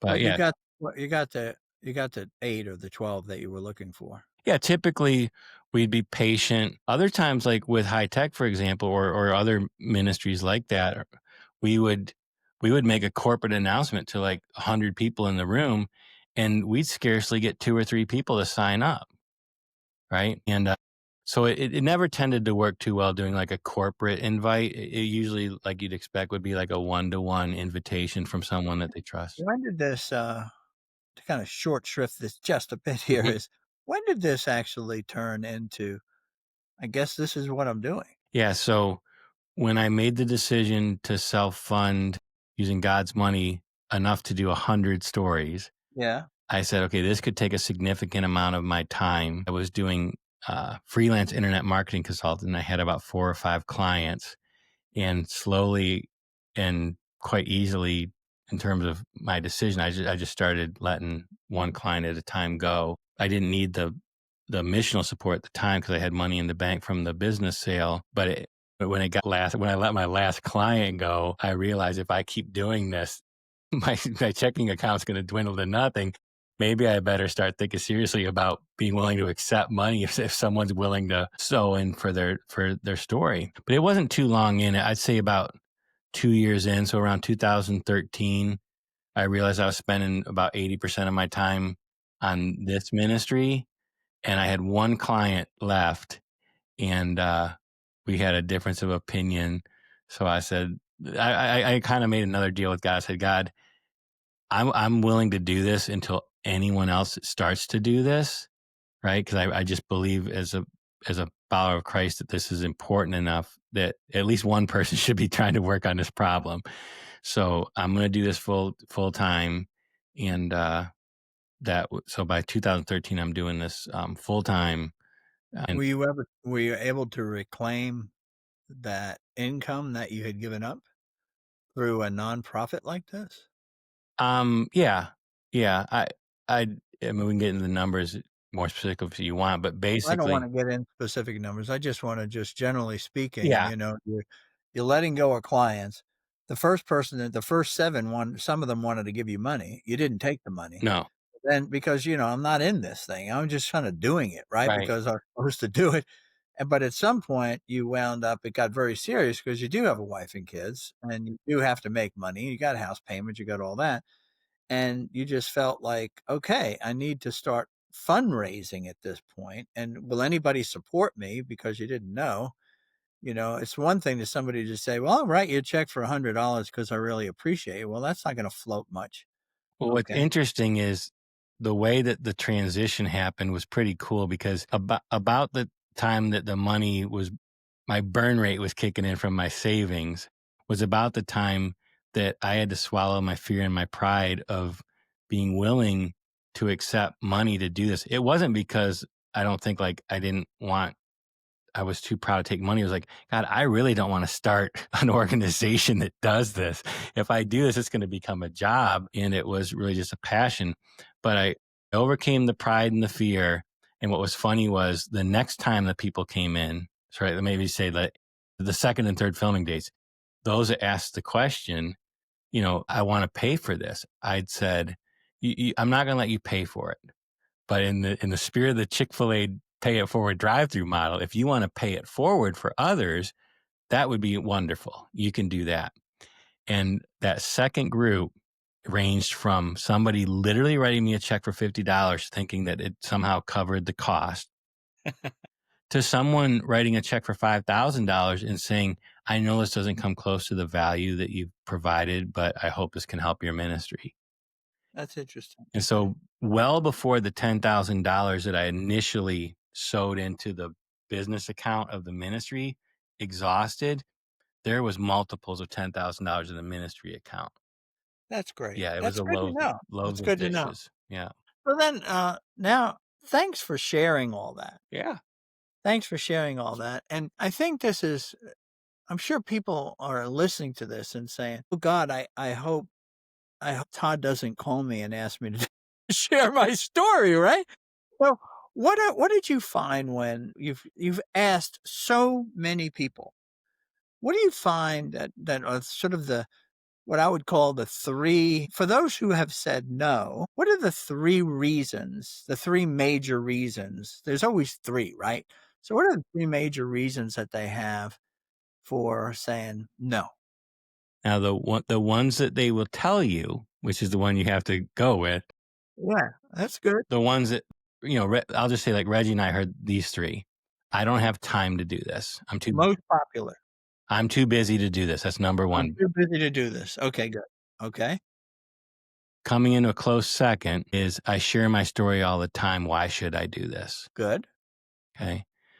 The third is, "God's not calling me to do this. If he calls me to do this, I'll let you know." Oh, the God card. Mhm. Okay. Yeah. That's it.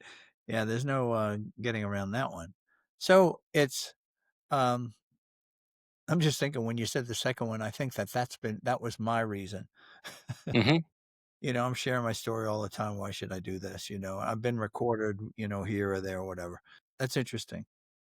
But that's so those are the 3. So the 3 is I don't have time, I share it all the time anyway, I'm not called to do this. Okay, God's not calling me to do it. If he called me, I'm in maybe, but right now, no, not happening. Okay, good. I'm not asking him either, so Right. he better call me loud and clear, right? Yeah. What are the 3 reasons that people say yes? The reasons are probably better explained in 3 distinct postures. I think I've That's talked about fine. this to you before, but when you invite someone, would you be willing to share your story? Right? That's a simple question. What more importantly than the words that come out of their mouth, what you're noticing is 3 postures. The first one is this defensive, like, "Why should I do this?" Right? That's it's understandable that most anyone would start with that one. Like, "Why should I do this?" Right? I would, yeah, absolutely. Some people start And a from a good answer isn't, "Oh, I did it, and it just changed my relationship with God." Okay, yeah, yeah, yeah, yeah. right, Why should I do this, right, right? right. But the second group of people, they're a little beyond that. They're open enough to say, "Why wouldn't I do this?" That, in fact, that's what Reggie. When I asked Reggie, I said, "Reggie, could you say in your own words, much clearer and effectively than I could, to help invite other people?" He filmed a little video for me, much like I filmed you, and he says to the viewer, "If God gives you an opportunity to do this, why wouldn't we do this?" Right? Sounds like Reggie. The By third, the way, Reggie Campbell yeah, was real big in Atlanta in the, marketplace ministry, the integration of faith and work movement here in Atlanta early, early on. And he created a ministry called Radical Mentoring, okay, which has had a huge change. And he's now since died, but his ministry really goes on. But he was an influence, a big influence, and he was a best friend of mine, okay. And he was a very straightforward guy. I mean, he would hit you right between the eyes. So that's perfect at what you're saying there is why wouldn't you do it? yeah, And I could just see his face as he's saying that. Like, you idiot. Why why wouldn't you do this? But go ahead. I want to give a little back when we threw that name Reggie around a yeah. Oh, couple of yeah. times. Thank you. The third posture is, oh, so we have, "Why should I? Why wouldn't I?" And then this third one is rare, but, "How could I not? Okay. How could I not share my story and testify to what my Lord and Savior has done for me?" And so a lot of times when people are invited, or they just start thinking about the invitation, their lizard brain kicks in, right? They have all these irrational thoughts, what could Yeah, well, happen if that's I the did. first. Yeah, but that first one that was interesting is why should I? Hmm. Okay. Let's address the other two groups. Do it, okay? Hmm. What's the why should I? What is the answer to,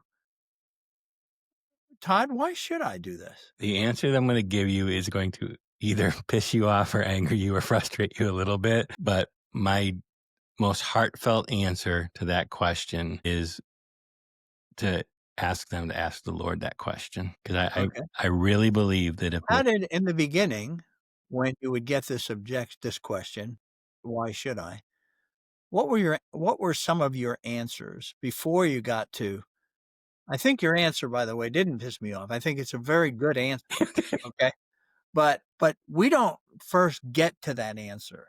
Usually what we do is we say, "Oh, well, I'll give you 3 good reasons why you should do this," okay? You know, we take control, right? We want to you ask me a question, I'm gonna give you a good answer, okay? What were the answers that basically you found, weren't good answers because you obviously came to the right answer in the end, which is somebody approached you, me or Reggie or Bob or whoever it is, and they said, I think you should do this. And you said, why should I do this? And the answer is, well, first, why did you get approached? And maybe you should take it to God and ask Him, why should I do this? Great answer. Great answer. But what were some of the ones that basically fell flat? I honestly did not try to persuade people, and That kind of for selfish reasons. I don't think that's in you. No, That's just not how you do I business. mean, I wanted this for them. I wasn't looking for production work.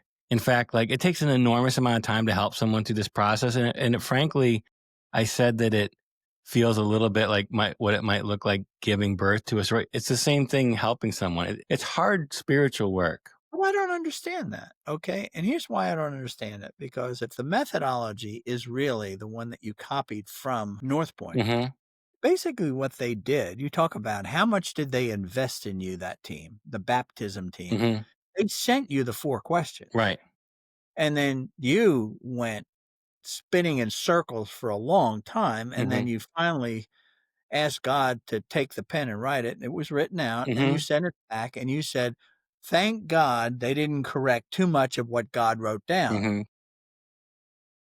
That was the whole interaction you had with them. How hard is this? Have you made it harder for you to be that guy to, like to bring them along? In some ways I have. Right. The reason that I did was when I went through the process, I realized there were some things that could be done that were being done, that I observed through like Solely Business, through Cloud Walk, through Wild at Heart, through some other ministries. These could be simple journaling exercises. These could be different spiritual exercises that I started to ask myself, would it be a good return on the person's time investment? And would it help them in the depth and the preparation of their story if they were to be invited to do a few other things? So, for example, I took something from other ministries that would be like, write a thank you letter to God, okay, to get the ball rolling. The baptism team did not invite me or ask me to write a thank you letter to God at the beginning of the process. I know that. So what you've done is you're dealing with lots of people, and Mhm. to add to the process really puts that's just more friction. Yeah. Yeah, and that makes it very, very difficult. That's why they have such a simple process, Yeah. but that's interesting. Having done that, adding things to the process, will you have you ever taken things out of the process to reduce the friction again? No. Okay.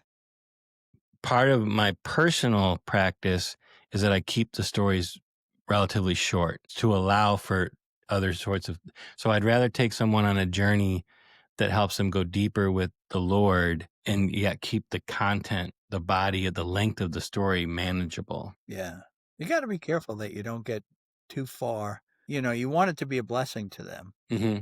even with very little interaction from, North Point.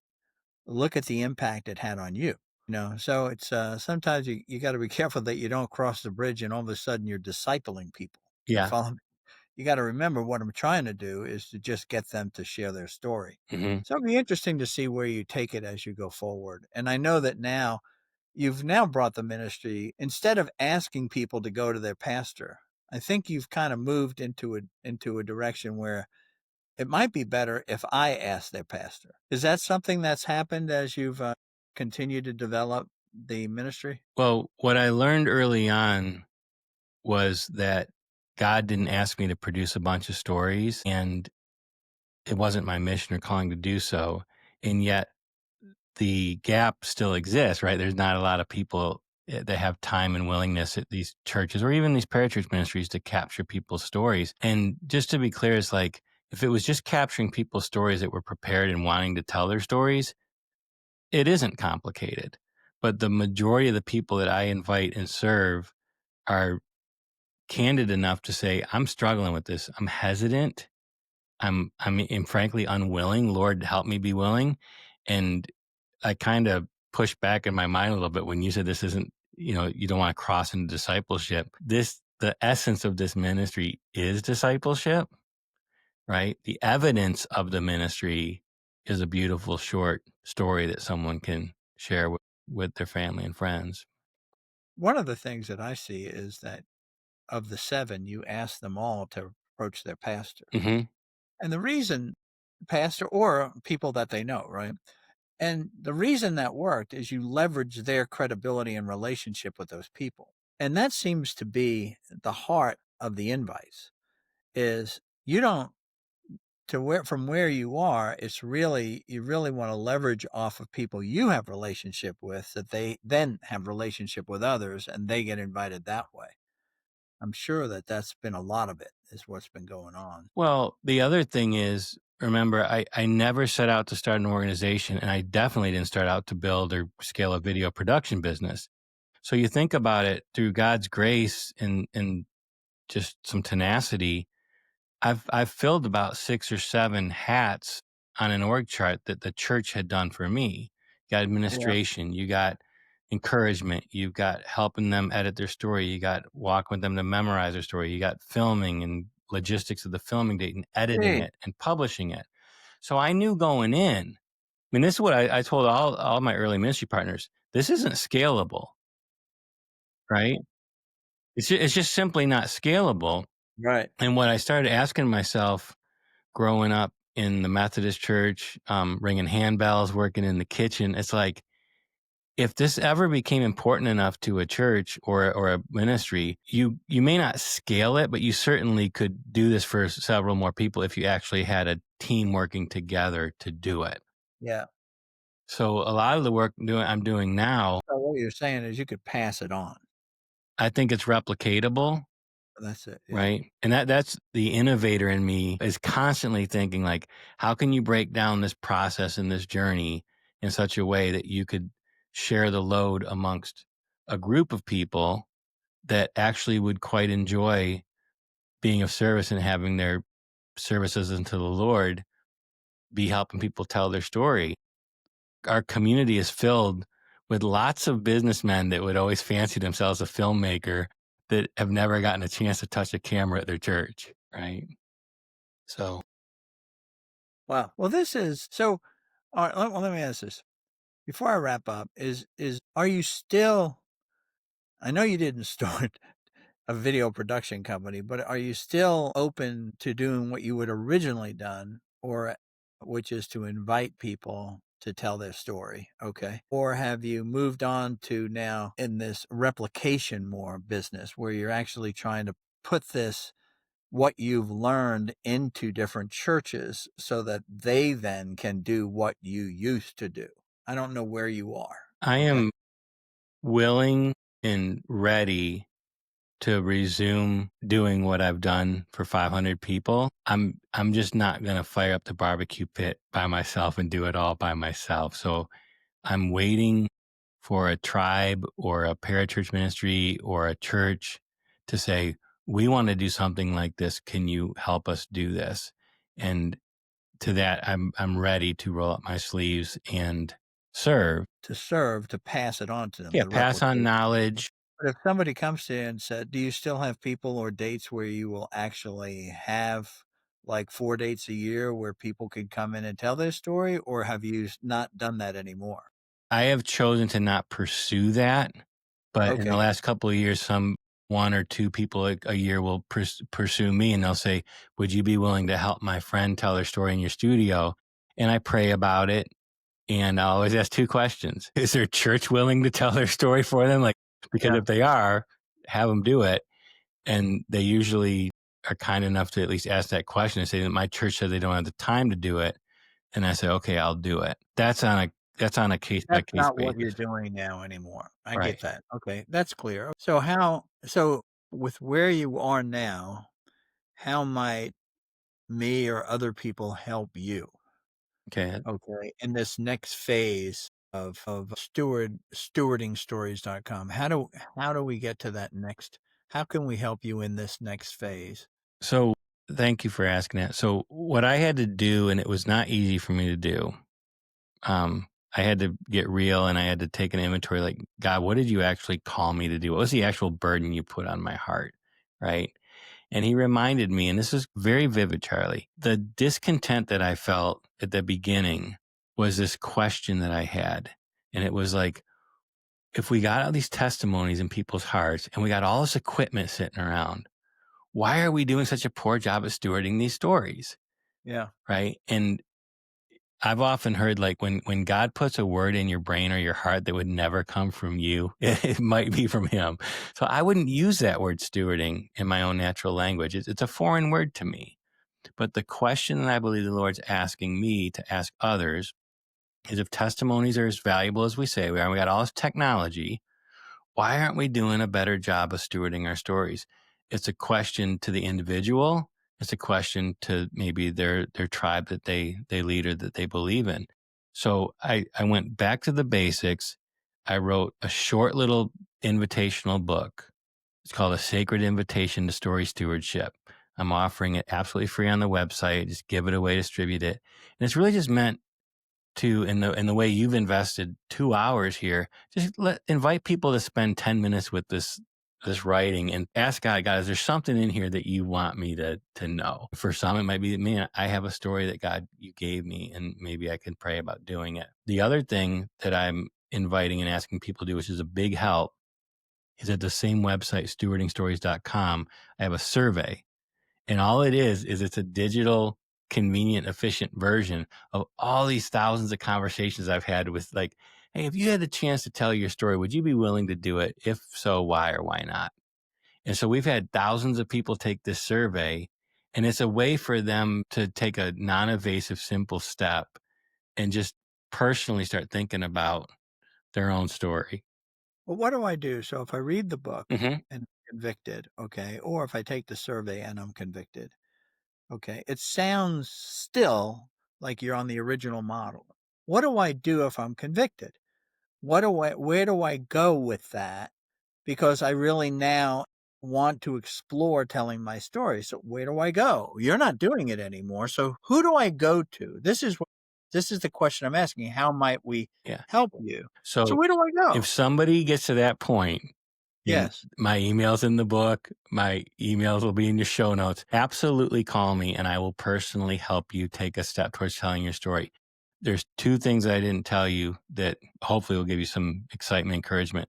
So I'm simply pulling back from the immense labor of video and editing. I'm going to let others figure out how to do that part through partnership. I get that. I'm starting spiritual direction training next month so that I can become even more better equipped to personally walk with individuals and groups of people that want to go through this process of knowing their story. I got it. So I will be resuming that hopefully later this fall, certainly all through next year. This will be the major part of my ministry work. If someone can't wait for that, I've met some wonderful story ministries around the country that have a enormous repertoire of tools and people that can help Make you. and you were so you can point people to people who Absolutely. will get Yeah, that I'd be done. happy to do that. Okay. Well, this has been fantastic. I still remember the first time I told my story to a group, and I recounted that to earlier in this conversation that we had.